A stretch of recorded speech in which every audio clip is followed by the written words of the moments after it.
अस्सलाम वालेकुम, अली शाहिर। आज मैं बात करने जा रहा हूँ एक ऐसे स्टॉक के बारे में जो बेहतरीन डिविडेंड देता आया है और आगे भी एक्सपेक्टेशन यही की जा सकती है। तो ये वीडियो आपके लिए है।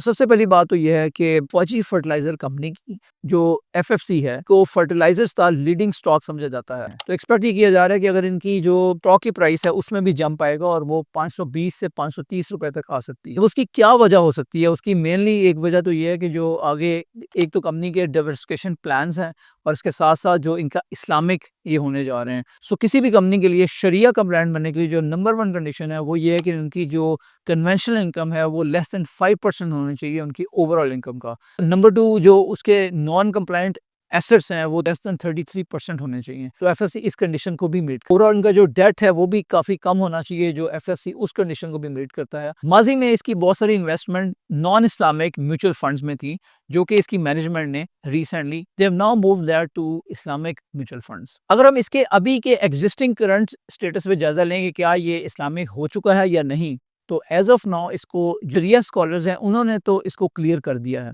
लेकिन क्या हम कह सकते हैं कि ये फुली इस्लामिक हो चुका है? तो ये टर्म अभी हम यूज़ नहीं कर सकते और एक्सपेक्ट ये किया जा रहा है कि बाय दिसंबर दिस ईयर ये फुली इस्लामिक हो जाएगा। अब फुली इस्लामिक होने का इम्पैक्ट क्या होगा? फुली इस्लामिक होने का इसका इम्पैक्ट ये होगा कि वो लोग जो सिर्फ इस्लामिक स्टॉक्स में इन्वेस्ट करते हैं वो भी इसकी तरफ माइल होंगे और इसके अंदर इन्वेस्ट करेंगे। इनफैक्ट ऐसे बहुत से लोग हैं जो इसके लिए काफ़ी इंतज़ार कर रहे हैं कि कब ये फुली इस्लामिक होगा। कैसी 100 इंडेक्स में इसका जो वेट है वो 10% है। यही अगर ये इस्लामिक हो जाता है तो KMI 30 जो इंडेक्स है इस्लामिक स्टॉक्स का, उसमें इसका जो वेट है वो 15% होगा। So it will be a significant stock in KMI 30 as well. तो बहुत सारी ऐसी वेल्थ जो सिर्फ इस्लामिक में इन्वेस्टमेंट होती हैं लोगों की, so that wealth is expected to come also into FFC. अगर हम इसके रिजल्ट्स को देखें जो फर्स्ट हाफ 2025 के आए हैं, उसका जो नेट टर्नओवर है उसके अंदर इंक्रीज देखने में आई है 43.72% as compared to last year.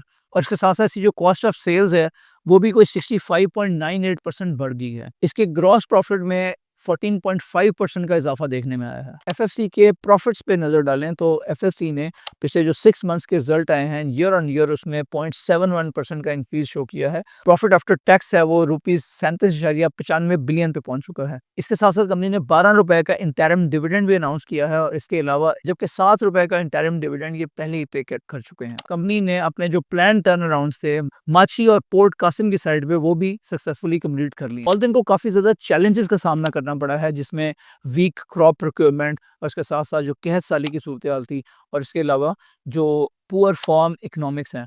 इन सारे चैलेंजेस के बावजूद FFC accounted for 43% of the industry urea output and 57% of the DAP industry output. अगर मार्केट शेयर की बात करें तो यूरिया का जो ओवरऑल पाकिस्तान की मार्केट का शेयर है वो एफएफसी का 48% है जबकि डीएपी के शेयर 64% है। अगर आपको ये वीडियो अच्छी लगी है तो इसे लाइक ज़रूर कर दें।